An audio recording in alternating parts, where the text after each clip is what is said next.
The human soldier leaned against the cold steel railing of the docking bay, watching the neon lights of the trade hub flicker like a galaxy of tiny, impatient stars. Somewhere above, a transport ship groaned as it corrected its trajectory, and he muttered under his breath about how modern engineering seemed to get weaker every decade. The air smelled faintly of ozone and fried protein packs, a combination that made him nostalgic for the simpler days when space stations didn't have aromatic atmospheres designed to simulate luxury. He glanced at the mission file pinned to his wrist interface and sighed. Retrieve a stolen artifact. Simple enough, the message said. Easy enough, they said. The problem was, the fortress planet it was hidden on was the kind of place that chewed up experienced soldiers and spat them out as nothing more than rumors and bad cautionary tales. He pushed himself off the railing and stepped toward the lift that would take him to the upper platforms. The lift shuddered and hissed like it was angry about having to move him, and he made a mental note to tell someone's grandmother she shouldn't have designed these things with personality modules. As he reached the top, a voice echoed through the docking bay, crisp and amused. Try not to get vaporized before breakfast, human. He froze. The voice had a tone that made even seasoned soldiers question their life choices. Slowly he turned, and there she was. Almost human if you ignored the sweeping, elegant ears that curved above her head like twin antennae, twitching whenever she spoke or laughed. She wore a suit of shimmering fabric that shifted colors with every subtle movement, and she leaned casually against a console, looking as if she owned not just this station, but the entire quadrant. Are you going to stare all day or come in? She asked, one eyebrow raised in a fashion that humans called intimidating and aliens apparently called playful. He stepped forward, keeping a careful distance. I'm assuming this is a business meeting, and not a prelude to me being eaten or forced to dance for alien amusement. His voice carried the dry humor he always relied on in tense situations.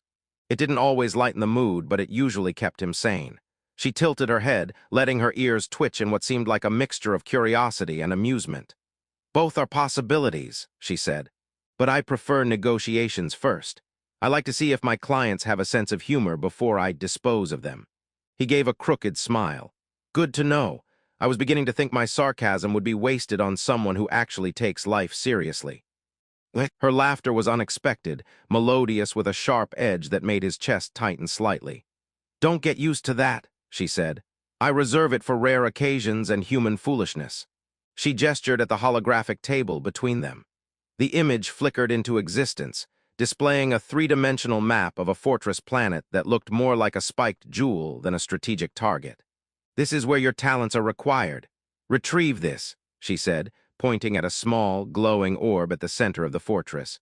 And you'll be compensated sufficiently to buy yourself a small fleet of ships, or one moderately functional toaster. He squinted at the map. What's the catch? There's always a catch. Her ears twitched in what he assumed was a smirk. Several, but the main one is that no human has returned from there with anything resembling success. Some have returned at all. Others, well, let's just say the fortress has a way of politely ejecting visitors. He raised an eyebrow, politely or explosively. She laughed again, and the sound rang in the metallic chamber like wind chimes in a storm. You'll find out soon enough. He glanced down at his gear, checking weapons, grenades, and the one translator module that was supposedly programmed to interpret alien sarcasm, a module that had failed spectacularly in past assignments. He shook his head. I suppose we'll find out if your fortress has a sense of humor, too. Don't make jokes while climbing over automated defense turrets, she replied dryly. The turrets don't appreciate wit or humans. He snorted. Noted. I'll behave like a well-mannered cadaver then. She gestured for him to follow her to the docking elevator that would take them to the transport. Before we go, she said, you should know a little about me. I am not your employer in the traditional sense. I like to know the people I hire, or at least know that they're not boring. I'll try to be interesting then, he said. I can start with a joke about quantum mechanics and coffee addiction. Please don't, she said, flicking her hand. I've already set aside one eye roll for that. Save it for later when we're trapped in a gravity chamber together. He followed her onto the transport, which hummed with an energy that felt alive, vibrating through the floor and walls as if the ship itself were aware of the upcoming chaos. She glanced at him, her long ears twitching as she sized him up. I like humans, she said suddenly. They're stubborn in ways that can be amusing, sometimes even useful. He gave her a lopsided smile. I like aliens who can tolerate humans, he replied, especially ones with a sense of humor and oddly aerodynamic ears. The transport shot out of the docking bay, leaving the neon hub behind. He sat back, letting the familiar nausea of space travel hit, and watched her gaze out the viewport, eyes reflecting the colors of distant stars. You bought me, now I finish the job, he muttered under his breath, echoing the thought that had been running through his mind since the briefing. Careful with your muttering, she said without turning. Words can carry further in space than humans think, and sometimes they come with consequences. He laughed despite himself. Noted, I'll try to keep my existential panic to a minimum. She finally turned toward him, a small, mischievous smile playing on her lips. Good, because panic is contagious, and I prefer my companions competent, even if they complain constantly. The ship slipped into hyperspace, and the two of them sat in an uneasy, teasing silence. Outside, the stars stretched into long lines, a river of light carrying them toward the fortress planet, toward danger, toward a mission that promised death, glory, and perhaps, if the universe was feeling generous, a spark of something neither of them expected.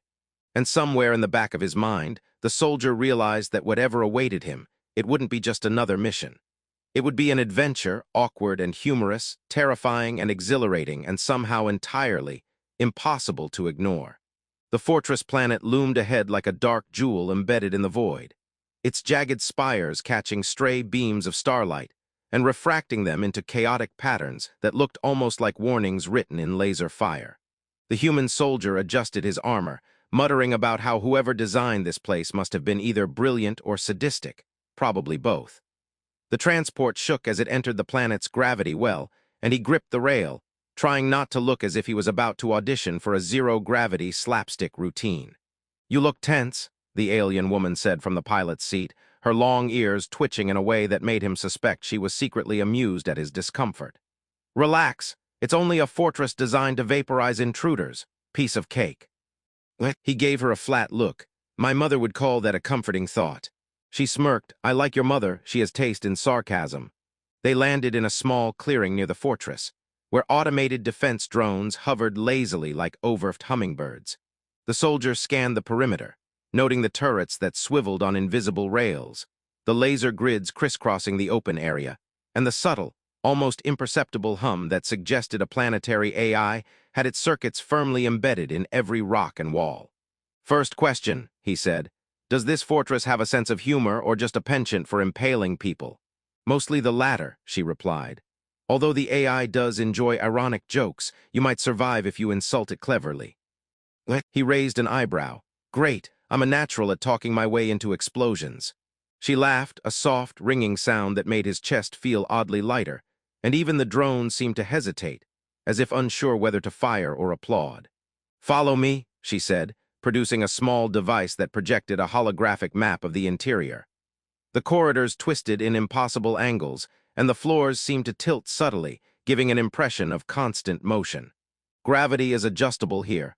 A favorite trick to keep intruders dizzy and frustrated. Try not to get nauseous. I find it unbecoming. He muttered something under his breath about gravity being a personal vendetta, then followed her through the shifting hallways. They moved in silence for a while, punctuated by her occasional quips about human clumsiness and his sarcastic retorts. A door slid open, revealing a room filled with drones shaped like oversized insects, buzzing in formation as if rehearsing for a concert of death. Ah, she said with mock admiration. The welcome committee, I assure you they bite only when bored. He rolled his eyes. Lovely, I've always wanted to be the main course at an insect rave. Go ahead, she said, gesturing to the swarm. See if they appreciate your sense of humor. He charged in, dodging the drones in a chaotic dance that involved rolling, leaping, and muttering about how this job was supposed to be paid, and not a cardio session. He fired his weapon, watched as the drones exploded in bursts of harmless-looking sparks, though he noted the sparks were suspiciously close to his eyebrows, and finally landed in a heap, breathing hard. She clapped once, her ears twitching in amusement. Bravo, I'd hire you for style alone, though I might deduct points for the dramatic stumbling. I aim to please, he said, dusting himself off. Style over survival, that's my motto. They pressed on, and the fortress revealed more of its eccentric defenses. Corridors that looped unpredictably, walls that seemed to whisper warnings in multiple alien languages, and holographic projections that mimicked him in a variety of ridiculous poses. Each time he tripped over a false floor panel or dodged a sudden laser sweep, she called out teasing commentary from nearby vantage points, her long ears flicking with each laugh, making him realize she had a kind of chess-like control over the chaos. "Are you always this theatrical?" he asked, ducking a laser blast that seemed to smile at him as it passed. "Only when humans are involved," she replied. "You make it so easy." Hours passed, or maybe minutes. The fortress had a way of bending perception. They reached a central chamber, and he finally saw it. The artifact, floating in a containment field, glowing with a soft, almost mischievous light. He approached cautiously, and as his hands neared the orb, the room shifted suddenly. Gravity flipped upside down for a moment, sending him sliding along the ceiling while she hovered effortlessly, her ears brushing against floating light panels. "You might want to watch your step," she called, laughing so hard it echoed against the warped walls. "I told you this place had a sense of humor." "I didn't realize humor included acrobatics," he shouted back, clinging to a rail for dear life. "Next time, send me the manual." The artifact pulsed, and he realized it was alive in some sense, reacting to their presence. He carefully disengaged it from the containment field, only to trigger a hidden alarm. Lights flashed red, drones descended like a storm, and the AI's voice announced in perfect, sarcastic English, "Congratulations, human. You are now part of the entertainment," he groaned. "I think I'm already famous enough." The alien woman leaned casually against the wall, watching with the amused detachment of someone observing a favorite performance. "I warned you," she said, "but admit it, you're having fun." He blinked at her, disbelieving. "Fun? That's one word for narrowly avoiding death by insect drones and sarcastic AI insults." "Exactly," she said, her smile widening. "If you can survive this with wit intact, you'll survive anything. Besides, the fortress likes clever humans."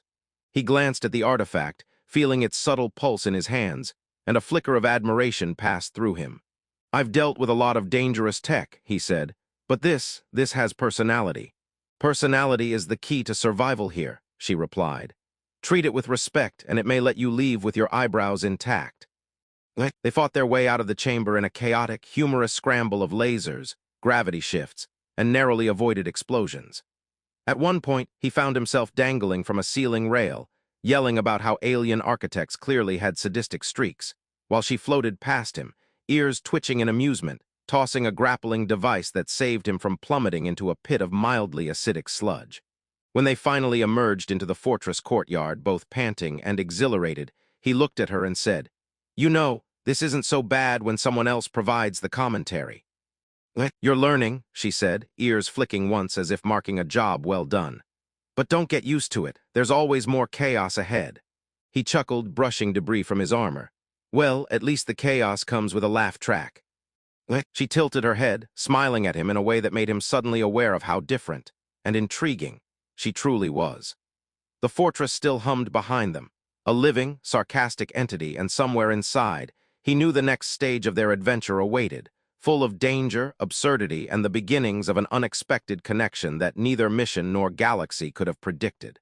The human soldier and the alien woman stepped out of the fortress courtyard into the night sky of the planet, which glimmered with distant moons and auroras that twisted in impossible colors. The artifact was secured, humming quietly in his pack like it was aware of the drama it had inspired. And for the first time, he allowed himself a moment to breathe without expecting a trap to snap shut around him. His armor was scratched, scorched, and stained, but the weight on his shoulders felt lighter somehow. He looked at her, her long ears twitching as she watched him with an expression that combined amusement and something softer, something human he almost didn't dare to name.